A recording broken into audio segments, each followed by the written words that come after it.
trovata morta in casa a Tombolo. Poco dopo un 49enne tunisino si costituisce ai carabinieri, confessa l'ho soffocata, la violenza sarebbe nata per un banale litigio. E mentre si attende il ritorno in Italia dell'infermiera uccisa in Spagna dal compagno nella Marca, i dati delle violenze sulle donne mostrano una crescita esponenziale, raddoppiate in un anno le richieste di aiuto. Ma ancora all'alba viene aggredito da due sconosciuti che gli rubano la catenina d'oro. È accaduto ad un cuoco padovano inseguito e colpito. Operazione dei carabinieri contro le rapine nelle sale slot, 4 provvedimenti cautelari. Colpi nel padovano, gli indagati sono trevigiani di origine Sinti. Domani a Verona gli stati generali dei comuni del Veneto, tra i temi sul piatto lo spettro del centro di prima accoglienza per i migranti. Per il presidente ANCI Conte il diktat del governo è inaccettabile, senza dialogo. Scattato alle 12 il messaggio test della Protezione Civile che avvisa la popolazione in caso di calamità naturale o incidenti industriali, ma non a tutti è arrivata la notifica. Doveva essere un amichevole, si è trasformata in una maxi rissa, 62 squalifiche combinate alle squadre di Padova e Rovigo per gli scontri in campo di venerdì, ed è un record.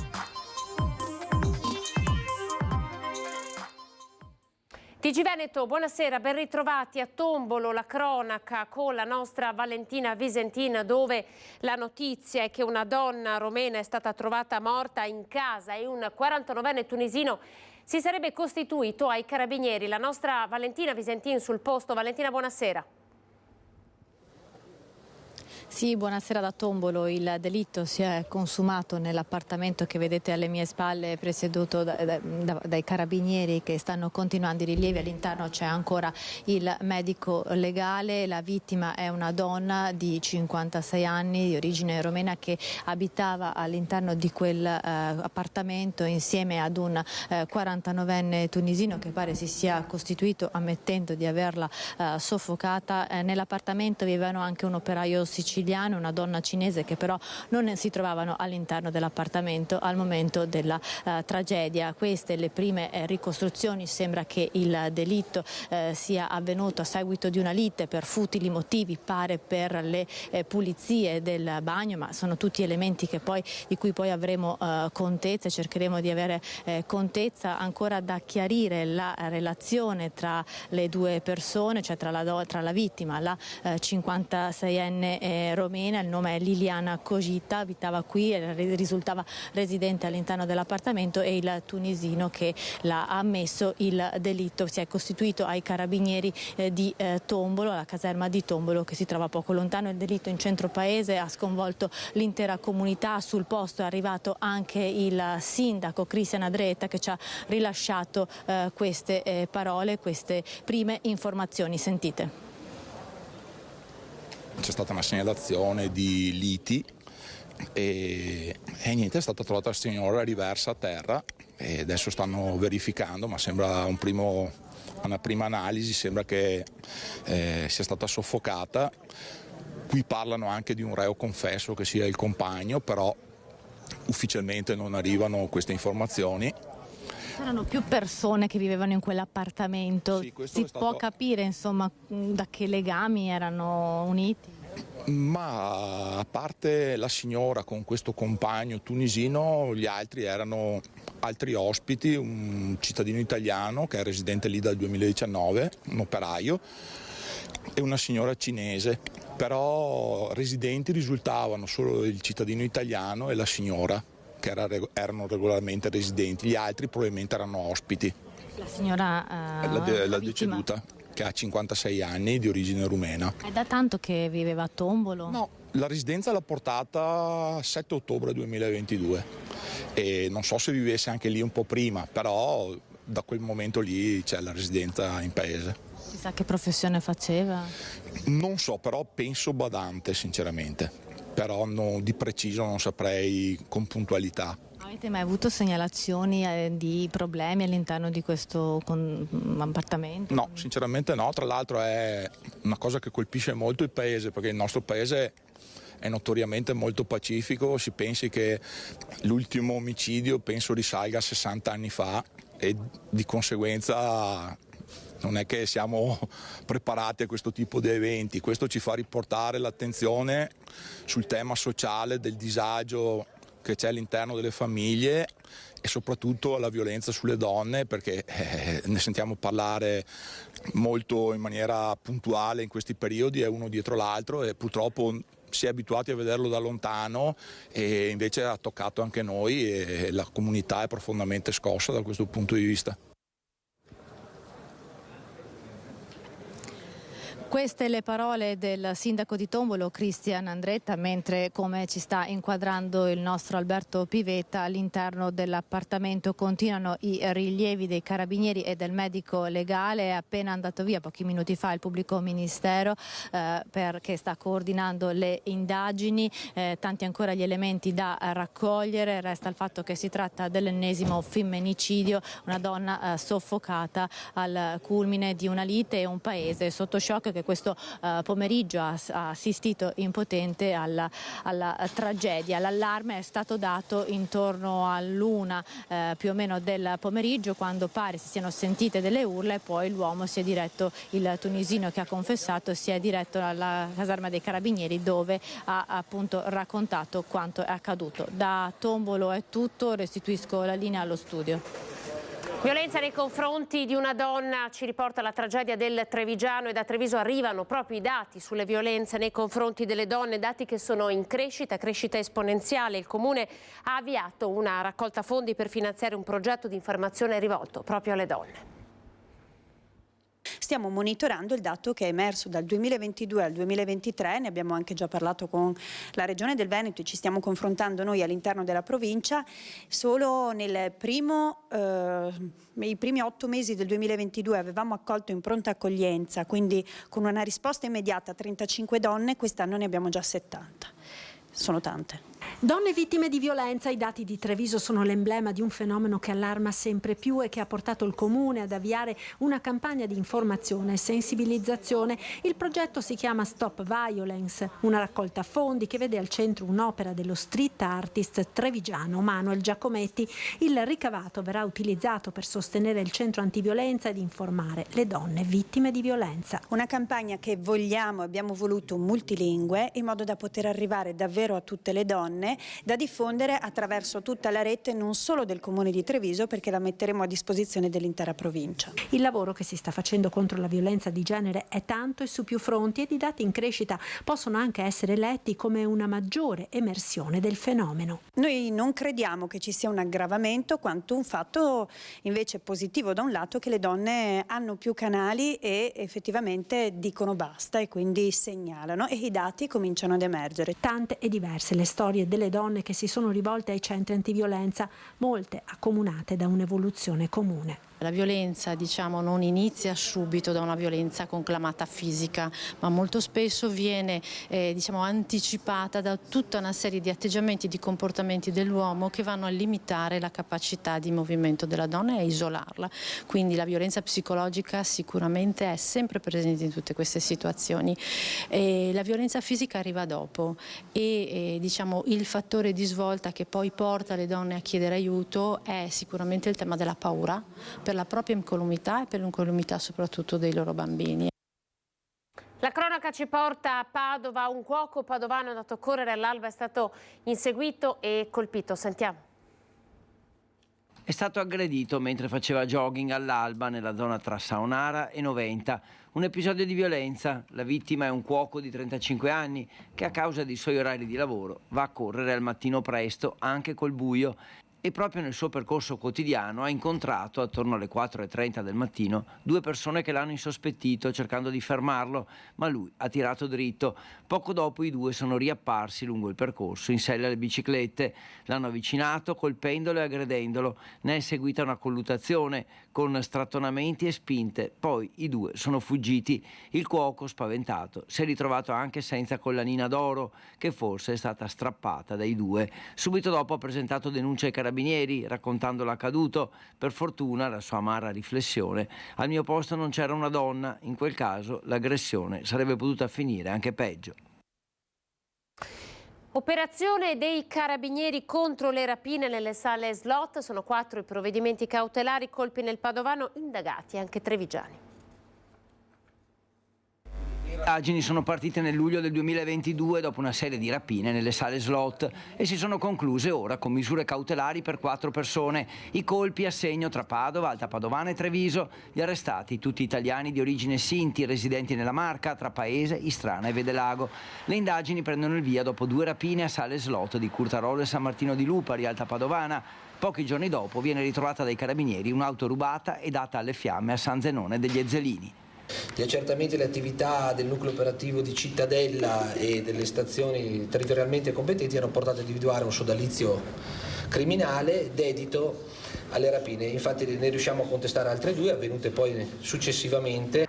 Intanto vanno a segno altri 2 colpi con modalità simili nel Veronese e a Rubano. Durante le complesse indagini tecniche i carabinieri si imbattono a Verona in un'auto che fugge a tutta velocità causando incidenti e un ferito. Nel corso dell'indagine è stato anche appurato che erano dediti alla commissione di altri reati contro il patrimonio, furti su autovetture, indebito utilizzo di carte di credito, nonché di furti di gasolio.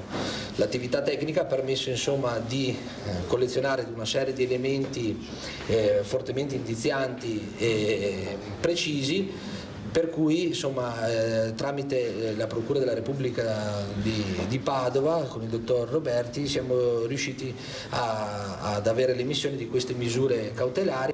Infine i provvedimenti della Repubblica di Padova, già in carcere per altre vicende un 35enne di Paese, agli arresti domiciliari un 44enne di Strana e un 34enne di Vedelago e obbligo di dimora per un 34enne di Vedelago. Sono tutti italiani di origini sinti, vivono in case o roulotte nei campi nomadi e ogni rapina avrebbe fruttato di media 5-6 mila euro.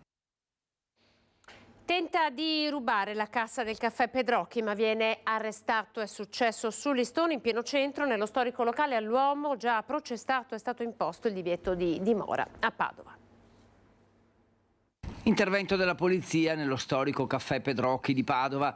Giunti sul posto, gli agenti, sentendo delle grida provenire dal retro del locale, sono entrati e hanno trovato 2 dipendenti che si picchiavano con un cittadino straniero che continuava a mantenere un atteggiamento violento e aggressivo anche nei confronti dei poliziotti. Una volta bloccato l'uomo, i 2 dipendenti del bar hanno raccontato agli agenti che poco prima lo straniero si era introdotto attraverso l'ingresso posteriore nella stanza del laboratorio e si era precipitato verso il lato principale del bar fino a raggiungere la cassa tentando di aprirla. I 2 dipendenti erano riusciti a fermarlo, ma ne nasceva una colluttazione e uno dei 2 rimaneva ferito a un braccio. L'uomo, un 30enne della Guinea, già noto alle forze dell'ordine, è stato arrestato per tentata rapina impropria ed è risultato anche irregolare sul territorio nazionale. Domani a Verona gli stati generali dei comuni del Veneto, tanti temi sul piatto, prima tra tutti quello dei migranti, lo spettro dei CPR da realizzare anche nel nostro territorio. Per il presidente di ANCI Conte il diktat del governo è inaccettabile senza un dialogo. Io contesto le modalità perché le imposizioni non vanno bene, anche perché, ripeto, poi i disagi dei territori e le tensioni sociali nei territori se le devono subire i sindaci. Quindi se un CPR deve essere realizzato in Veneto, io pretendo che ci sia un confronto tra sindaci, regione e governo. Non accettiamo imposizioni perché diversamente significa che il ruolo del sindaco viene valorizzato soltanto nei casi di estrema emergenza. Basta trattare i primi cittadini come l'ultima ruota del carro o considerarli soltanto quando ce n'è bisogno. Alla vigilia degli stati generali dei comuni veneti, il messaggio del numero 1 di ANCI sembra essere questo, chiaro e forte, in direzione Roma. A Verona i sindaci pronti a confrontarsi sui temi caldi per il futuro del territorio. Ci sono i tagli dei fondi del PNRR da discutere, ma soprattutto c'è lo spettro di quel centro per i rimpatri dei migranti che il governo vuole creare anche in Veneto. E qui non c'è appartenenza politica che tenga. Dove realizzarlo? Come? Anche il coordinatore veneto di Fratelli d'Italia, il senatore Luca De Carlo, nei giorni scorsi ha auspicato che Bagnoli e Cona stiano fuori da ogni scelta. Conte ci aggiunge anche la sua città. Io pretendo invece che le città che già stanno dando tanto da un punto di vista dell'accoglienza siano a priori escluse da questa ricerca, perché se no significa accanirsi su dei territori, su delle comunità in modo assolutamente ingiustificato. Tutto questo mentre il protocollo regionale sull'accoglienza diffusa resta per ora lettera morta, spingendo il sindaco di Treviso a un ultimo appello. E il desiderio di affrontare un'emergenza umanitaria con responsabilità, serietà e anche un po' di umanità.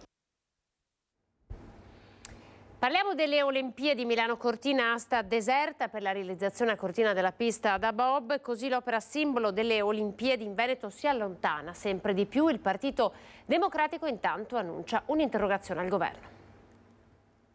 In questi giorni presenterò un'interrogazione ben precisa al Ministro su questo tema per capire cosa voglia fare il governo, cosa voglia fare la Fondazione Milano Cortina. La pista da bob che nessuno vuole realizzare, costi troppo alti, temono gli imprenditori, manutenzione impegnativa. E così il Partito Democratico del Veneto annuncia, dopo la notizia dell'asta andata deserta, che presenterà una nuova interrogazione che segue quella già depositata sul villaggio olimpico. Usare l'ex villaggio Eni di Borca di Cadore riqualificato senza danni all'ambiente, senza esborsi economici clamorosi, la proposta di Martella al governo, mentre sulla realizzazione del villaggio nella piana di Campo di Sotto aveva promesso battaglia in regione il consigliere Andrea Zanoni. Contro la pista da bob, opera simbolo delle Olimpiadi in Veneto, Luana Zanella, capogruppo di Alleanza Verdi e Sinistra alla Camera, promette battaglia. Se non ci sarà uno stop, annuncia, chiederemo l'intervento dell'ANAC per la verifica della sussistenza delle condizioni per l'applicazione dell'articolo 32 della direttiva sugli appalti, quello che prevede la procedura negoziata senza gara.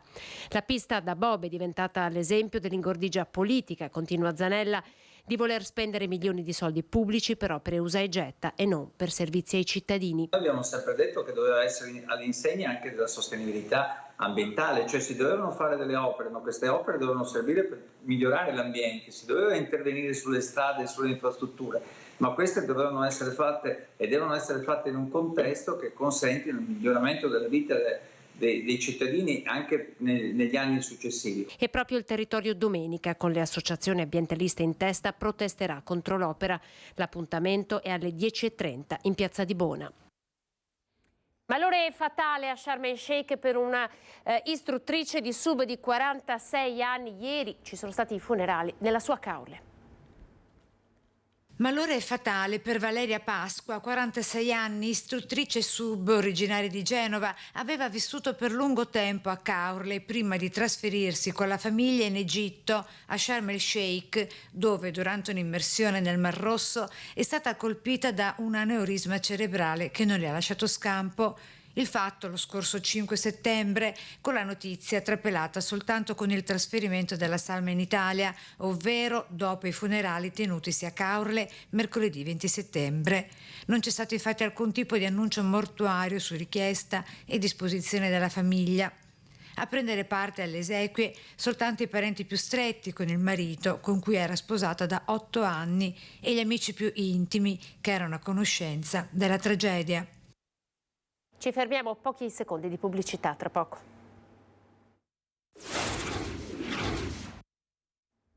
TG del Veneto, ben ritrovati. È scattato oggi alle 12 in tutto il Veneto il messaggio test della Protezione Civile che avvisa i cittadini a fronte di calamità naturali o ad esempio incidenti industriali. Non a tutti però, è squillato il telefono.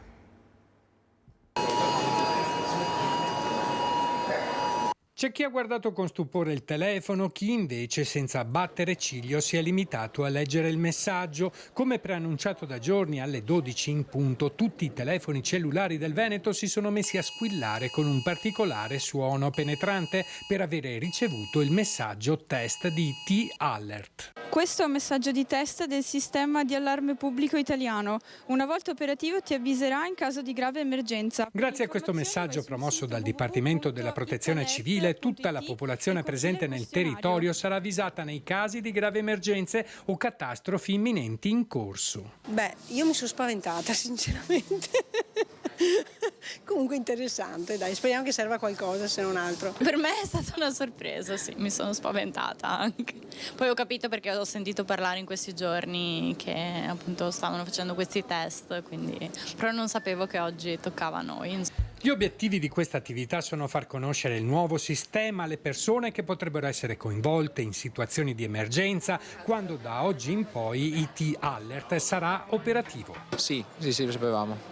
Sì, io ho un numero tedesco ed è arrivato anche su quello tedesco e anche su quello italiano. Un servizio utile, così quando arriva uno sa cosa sta succedendo, è informato, si attacca alle cellule, quindi indipendentemente da dove è residente, da che tipo di cellulare ha, anche estero, se si trova in un luogo sa cosa sta succedendo in quel luogo. L'ho trovato un messaggio utile credo che in futuro potrebbe, insomma, se ci dovesse mai essere una necessità, salvare molte vite. Il messaggio però non è arrivato proprio a tutti.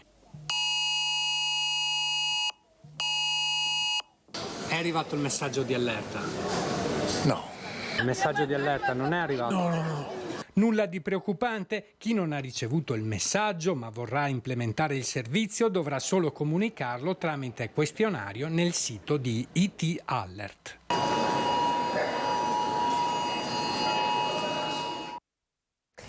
Un record poco edificante per il rugby veneto. Il giudice sportivo ha infatti comminato ben 62 squalifiche per la rissa scoppiata quasi al termine della partita di venerdì scorso tra Petrarca, Padova e Femi CZ Rovigo, un amichevole tutt'altro che amichevole in un derby considerato caldo. La violenza è scoppiata dopo un placcaggio pericoloso che ha provocato la reazione di 2 giocatori in campo e di seguito i 2 giocatori in questione sono stati puniti con 3 settimane di squalifica, ma in totale sono scattate 62 sanzioni, 30 per Rovigo, 32 per il Petrarca. Ci fermiamo qui, siamo alle previsioni del tempo, grazie per essere stati in nostra compagnia. Dopo di noi TG Venezia, arrivederci.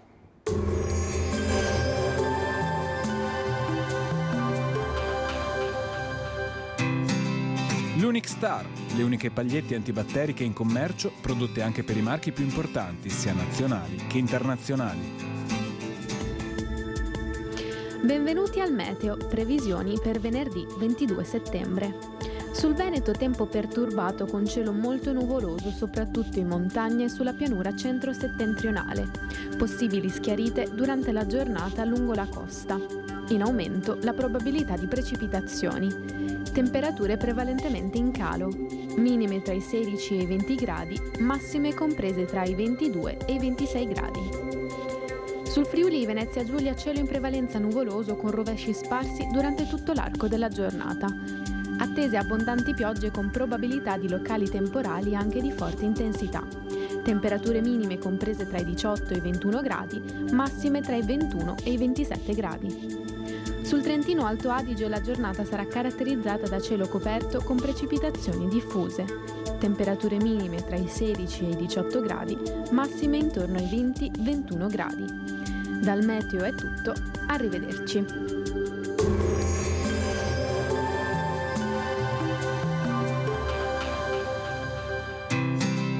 L'Unic Star, le uniche pagliette antibatteriche in commercio prodotte anche per i marchi più importanti, sia nazionali che internazionali.